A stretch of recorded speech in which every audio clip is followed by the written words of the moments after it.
Hi friends, అందరికీ నమస్కారం. ఆంధ్రప్రదేశ్ వ్యాప్తంగా తల్లికి వందనం పథకం కోసం ఎవరైతే ఎదురు చూస్తున్నారో అటువంటి వారందరికీ మంత్రి నారా లోకేష్ గారు నిన్నటి రోజున ఒక అప్డేట్ అయితే ఇవ్వడం జరిగింది. తల్లికి వందనం పథకానికి సంబంధించిన లిస్ట్ అనేది ప్రస్తుతం వెరిఫికేషన్ అనేది జరుగుతూ ఉన్నట్లు, ఈ నెల చివరాకు లోపల పూర్తి స్థాయిలో వెరిఫికేషన్ అనేది కంప్లీట్ అనేది చేయబోతున్నట్లు అప్డేట్ అయితే ఇవ్వడం జరిగింది. జూలై 3వ వారంలో తల్లికి వందనం పథకానికి సంబంధించి ప్రభుత్వ అలాగే ప్రైవేటు పాఠశాలలో ఎంతమంది విద్యార్థులు చదువుకుంటే అంతమందికి ఈ యొక్క పేమెంట్ అనేది విడుదల అనేది చేయబోతున్నట్లయితే తెలియజేశారు.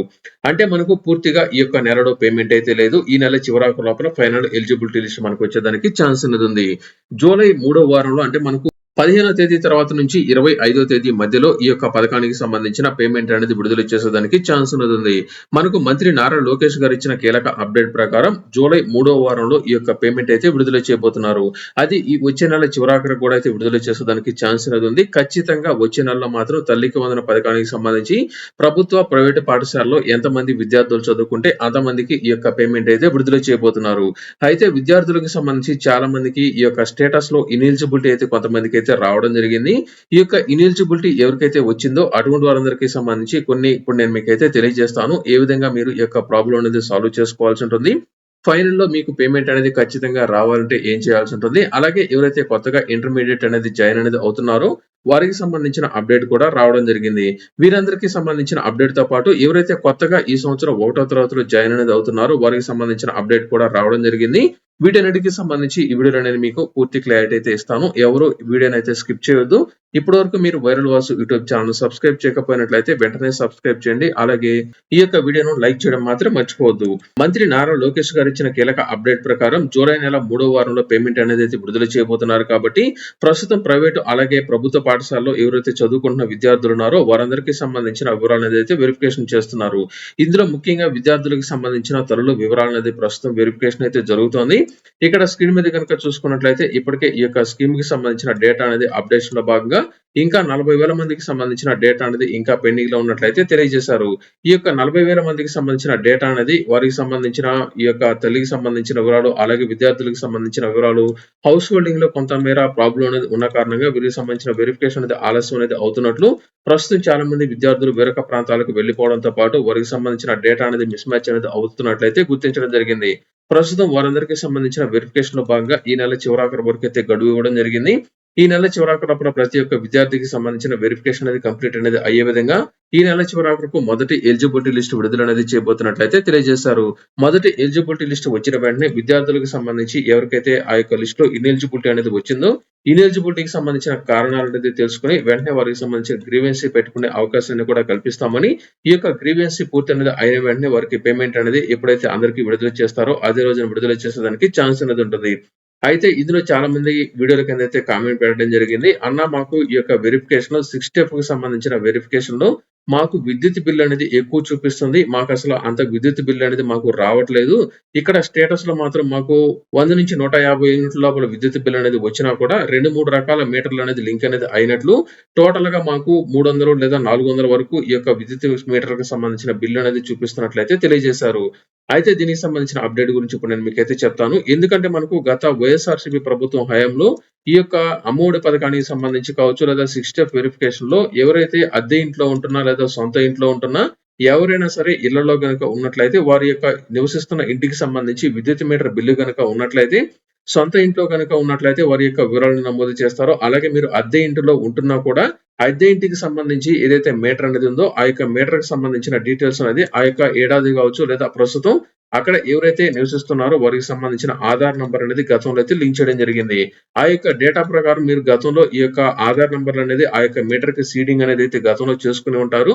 ప్రస్తుతం అలా ఎవరైతే లింక్ అనేది చేసుకొని ప్రస్తుతం ఆ యొక్క ఇల్లు అనేది మీరు మారిపోయి ఉండి వేరొక ఇంటికి గనుక వెళ్ళిపోయినా అటువంటి వారందరికీ సంబంధించి వెంటనే మీరు పాత మీటర్ కి సంబంధించి ఏదైనా సరే ఆధార్ నంబర్ లింక్ అనేది అయి ఉన్నట్లయితే వెంటనే మీరు ఆ యొక్క మీటర్ కు మీ యొక్క ఆధార్ నంబర్ ను డీసీడింగ్ లేదా డీలింకింగ్ మీరైతే చేసుకోవాల్సి ఉంటుంది.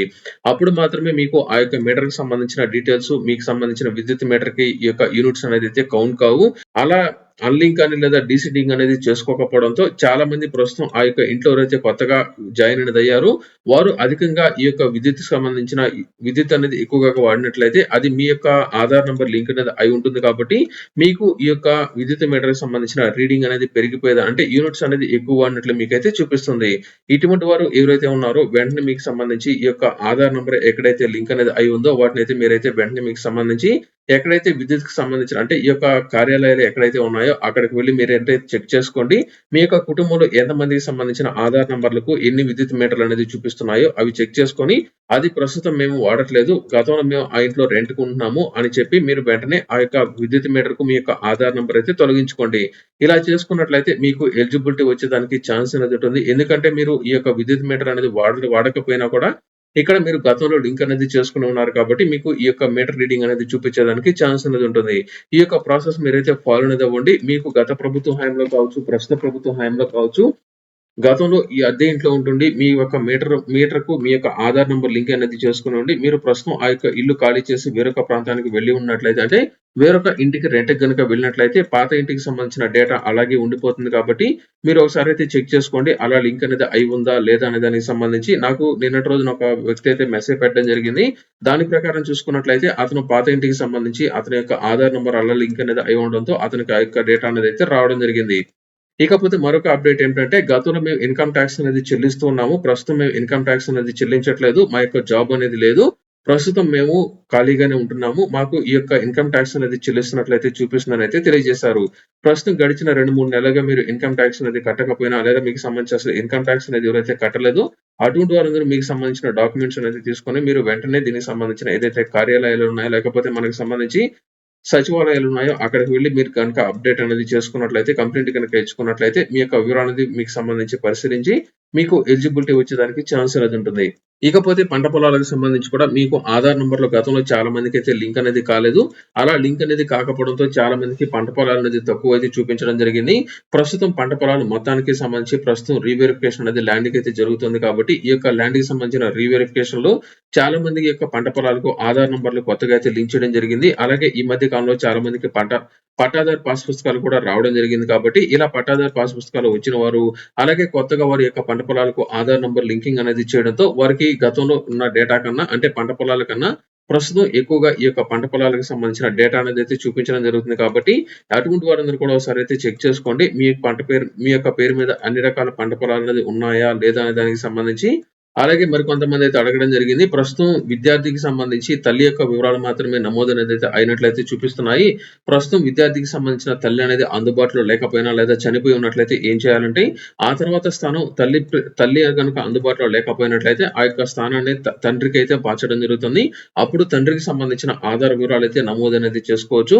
ఒకవేళ తల్లిదండ్రి ఇద్దరు గనుక లేకపోయినట్లయితే ఆ యొక్క కుటుంబంలో ఎవరైతే గార్డియన్‌గా ఉంటున్నారో వారికి సంబంధించిన డీటెయిల్స్ మీరైతే ఎంటర్ అయితే చేయాల్సి ఉంటుంది. ఇలా ఎవరైతే అప్‌డేట్ అనేది చేసుకుంటారో వారికి సంబంధించిన డేటా మాత్రమే రానున్న రోజుల్లో అంటే మరొక వారం రోజుల్లో మనకైతే దీనికి సంబంధించిన మొదటి లిస్ట్ అనేదైతే రాబోతుంది కాబట్టి ఎవరైతే మిస్ చేసుకోవద్దు. ఇక్కడ స్క్రీన్ మీద గనుక చూసుకున్నట్లయితే ఇంకా చాలా మందికి సంబంధించి ఇక్కడ చూసుకున్నట్లయితే మెయిన్‌గా చాలా మందికి ఇక్కడ స్టేటస్ అనేది ఈకేవైసీకి సంబంధించిన స్టేటస్ అనేది చాలా మందికి ఇక్కడ పెండింగ్ అనేదైతే చూపిస్తుంది. అంటే మీకు ఎలిజిబిలిటీ అనేది ఉన్నా కూడా ఇక్కడ స్టేటస్‌లో చాలా మందికి సంబంధించి పెండింగ్ అనేది వస్తుంది. ఇక్కడ మనకు అంటే సెవెంత్ స్టెప్ వెరిఫికేషన్‌లో మీకు అన్ని ఎలిజిబిలిటీ అనేది ఉండి ఇక్కడ సాటిస్ఫైడ్ అనేది ఉన్నా కూడా పైన ఈకేవైసీలో ఇక్కడ పెండింగ్ అనేది గనుక ఉన్నట్లయితే మీకు లిస్ట్‌లో పేరనేది రాకపోవచ్చు. లేదా పేమెంట్‌కి సంబంధించిన ప్రాబ్లమ్ అనేది ఉండేదానికి ఛాన్స్ అనేది ఉంది. ఎందుకంటే విద్యార్థికి సంబంధించి ఈకేవైసీ కంప్లీట్ అనేది అయినప్పుడు మాత్రమే రేషన్ కార్డ్‌లో మీ యొక్క వివరాలనేది నమోదనేది పూర్తి స్థాయిలో మనకైతే రావడం జరుగుతుంది. కొంతమంది విద్యార్థులకు సంబంధించి ఇంకా వారి యొక్క బయోమెట్రిక్ వివరాలనేది ఆధార్ నంబర్‌కి లింక్ అనేది చేసుకోకపోవడంతో వారందరికీ ఇక్కడ పెండింగ్ అనేదైతే చూపిస్తుంది. మీరు వెంటనే ఎవరైతే కొత్తగా ఒకటో తరగతి జాయిన్ అవుతున్న పిల్లలు కావచ్చు, లేదా రెండో తరగతి, మూడో తరగతి అలాగే ఐదో తరగతి వరకు పిల్లలు ఎవరైనా సరే మీ యొక్క బయోమెట్రిక్ అంటే ఆధార్ కార్డ్‌కి ఇప్పటి వరకు మీరు ఆధార్ నంబర్ అనేది రిజిస్ట్రేషన్ అనేది చేసుకొని వదిలేసి ఉండి, ఇప్పటి వరకు పిల్లలకు సంబంధించిన ఆధార్ అంటే బయోమెట్రిక్ వివరాలు గాని, విద్యార్థులకు సంబంధించిన ఐరిస్ అంటే కళ్ళకి సంబంధించిన ఫోటో అనేది స్కాన్ అనేది తీపించుకోకపోయినట్లయితే వెంటనే మీరు ఆధార్ కేంద్ర ఆధార్ సెంటర్‌కి వెళ్లి మీ యొక్క పిల్లలకి సంబంధించి కొత్తగా బయోమెట్రిక్ వివరాలు అనేది అప్డేట్ అనేది చేసుకున్నట్లయితే, ఆ యొక్క ఆధార్ కార్డ్‌కు మీ యొక్క పిల్లలకి సంబంధించిన బయోమెట్రిక్ వివరాలు అనేది లింక్ అనేది అవుతాయి. అప్పుడు ఆటోమేటిక్‌గా విద్యార్థికి సంబంధించిన ఆధార్ నంబర్ అనేది రేషన్ కార్డ్‌కి గతంలో ఎంటర్ అనేది చేసి ఉన్న పూర్తి స్థాయిలో లింక్ అనేది కాదు.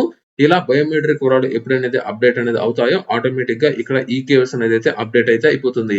ఒకవేళ అప్పటికి గనుక కాకపోయినట్లయితే మీ యొక్క స్వర్ణగ్రామ లేదా స్వర్ణవార్డు కార్యాలయాల్లో కానీ లేదా మీరు రేషన్ ఎక్కడైతే తీసుకుంటున్నారో అక్కడికి వెళ్లి రేషన్ కార్డ్‌లో మీ యొక్క పిల్లలకి సంబంధించి ఈకేవైసీ అనేది కంప్లీట్ అనేది కాకపోయినట్లయితే వెంటనే బయోమెట్రిక్ అనేది వేపించి ఈకేవైసీ గనుక కంప్లీట్ అనేది చేసుకున్నట్లయితే మీకు ఈకేవైసీ అనేది అయితే అయిపోతుంది. ప్రస్తుతం ఆంధ్రప్రదేశ్ వ్యాప్తంగా ఇంకా 40,000 మందికి సంబంధించిన డేటా అనేది పెండింగ్‌లో ఉంది. ప్రస్తుతం ఈ యొక్క వెరిఫికేషన్ అయితే జరుగుతుంది. చాలా మందికి సంబంధించి హౌస్ హోల్డింగ్ డేటాబేస్‌లో తప్పులు అనేది ఉండడం, అలాగే వారికి సంబంధించిన పాత డేటా అందుబాటులో ఉన్న కారణంగా ఈ యొక్క వెరిఫికేషన్ అనేది ఆలస్యం అనేది అవుతున్నట్లయితే తెలియజేశారు.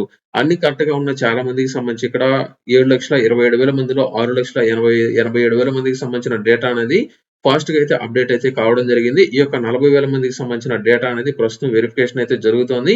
ఇది కూడా కంప్లీట్ అనేది అయిన వెంటనే వారికి సంబంధించిన డేటా అనేది మొదటి లిస్ట్ మనకైతే రాబోతుంది.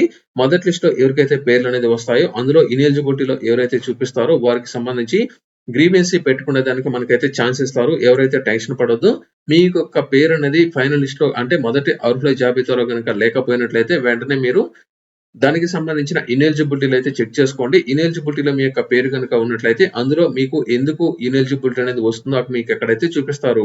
ఇన్‌కమ్ టాక్స్ అనేది చెల్లిస్తున్నా లేదా 4 చక్రాల వాహనాలు అనేది ఉన్నా లేకపోతే విద్యుత్ బిల్ అనేది వాడుతూ ఉన్నా ఇటువంటి కారణాలు గనుక చూపిస్తున్నట్లయితే మీకు ఒకవేళ మీరు ఇన్‌కమ్ టాక్స్ అనేది చెల్లిస్తూ ఉన్నట్లయితే అదైతే మీరైతే వదిలేయండి. ఎందుకు మీకైతే పేమెంట్ అయితే రాదు. ఒకవేళ మీకు ఇన్‌కమ్ టాక్స్ అనేది చెల్లించకపోయినా చెల్లించినట్లు వస్తున్నా 4 చక్రాల వాహనాలు లేకపోయినా ఉన్నట్లు వచ్చినా అటువంటప్పుడు మీరేం చేస్తారంటే గ్రీవెన్సీ మీరైతే పెట్టుకోవాల్సి ఉంటుంది. వచ్చే నెల చివరిలో మనకు ఖచ్చితంగా ఈ యొక్క తల్లికి వందనం పథకానికి సంబంధించిన పేమెంట్ మనకైతే రాబోతుంది. అలాగే మనకు ఈ యొక్క ఇంటర్మీడియేట్ కొత్తగా మొదటి ఏడాది ఎవరైతే జాయిన్ అనేది అవుతున్నారో అటువంటి వారందరూ ఖచ్చితంగా కొత్త బ్యాంక్ అకౌంట్ ఓపెన్ చేయాలని ఒక అప్డేట్ మనకైతే ఇవ్వడం జరిగింది. దీనికి సంబంధించి ప్రస్తుతం పాన్ కార్డ్ లేని కారణంగా విద్యార్థులకు సంబంధించి ఈ యొక్క కొత్త బ్యాంక్ అకౌంట్ అయితే ఓపెన్ చేయట్లేదు. మీరు ఒకసారి అయితే జాయింట్ అకౌంట్ ఓపెన్ చేయడానికి అయితే ట్రై చేయండి. మీ యొక్క తల్లి లేదా తండ్రితో వెళ్లి మీ యొక్క పేరు మీద ఈ యొక్క జాయింట్ అకౌంట్ అనేది ఓపెన్ చేసుకున్నట్లయితే మీకు పేమెంట్ వచ్చేదానికి ఛాన్స్ అనేది ఉంది. లేకపోతే దీనికి సంబంధించి త్వరలోనే మనకు ఒక అప్డేట్ కూడా మార్చేదానికి ఛాన్స్ అనేది ఉంటుంది. ఇది ప్రస్తుతానికి తల్లికి వందనం పథకానికి సంబంధించిన తాజా అప్డేట్.